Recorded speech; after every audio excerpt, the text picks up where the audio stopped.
Bonjour, je suis Hakim La'alam et je vous propose ma chronique du mercredi 3 avril 2024.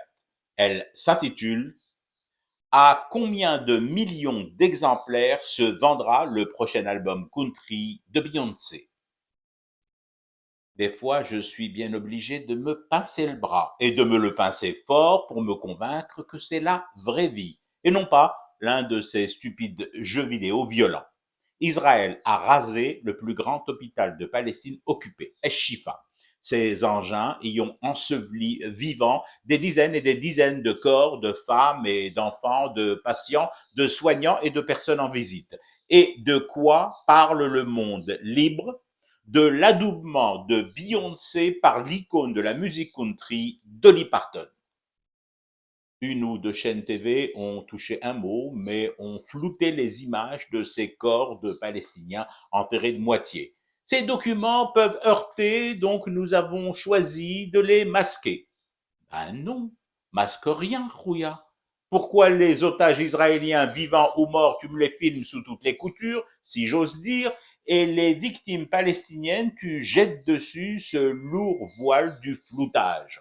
Du coup, tu les dématérialises, tu leur ôtes leur humanité en souffrance, tu les réduis à un halo impersonnel. Non, montre ce que l'armée la plus morale du monde peut faire avec des poquelins. Enterrer le genre humain qui ne se prosterne pas devant ses édits, ordonnances de vie et de mort et ses contrats sur des villages et sur des villes entières. Montre! Nous ne sommes pas sur PlayStation 5. Des alignements hétéroclites de jambes, de bras, de tête et d'abdomen, à peine recouverts de boue séchée et des mottes de terre soulevées par les pales géantes de l'ingénierie israélienne de la mort. Et Beyoncé se dit fière de reprendre Jolene, le succès planétaire de la reine de la country, Madame Parton. Nous vivons des temps immondes. Détruire, raser un hôpital, ses occupants compris dedans, devient un exploit militaire, une bataille capitale gagnée par Tel Aviv.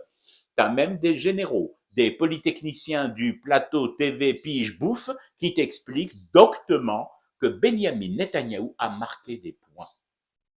Marqué des points en ensevelissant vivants des malades dont les perfusions et les bandages dépassent encore des décombres fumants et des monticules de terre soulevés par les missiles et bombes. Parlons-nous encore de la même chose? Yes, dire BNS. Sommes-nous toujours sur un paradigme humain, plus ou moins commun? Des fois, faut éviter les longs développements, les analyses et les commentaires et se contenter de rapporter les faits. L'armée israélienne a mis à terre le plus grand et plus important et plus fréquenté hosto de la région et a ordonné à ses tractopelles de terminer le boulot des bombardiers et des drones par un enfouissement à vif des déchets humains et hurlants palestiniens.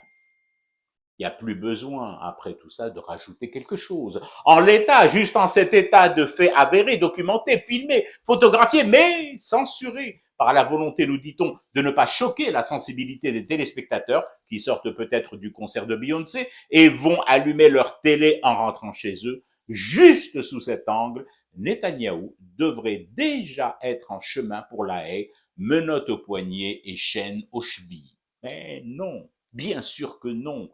L'entreprise d'effacement de cette séquence Esh-Shifa et des autres séquences du génocide en cours en Palestine occupée est enclenchée et bien enclenchée. À combien de millions d'exemplaires se vendra le prochain album country de Beyoncé? Je fume du thé et je reste éveillé. Le cauchemar continue.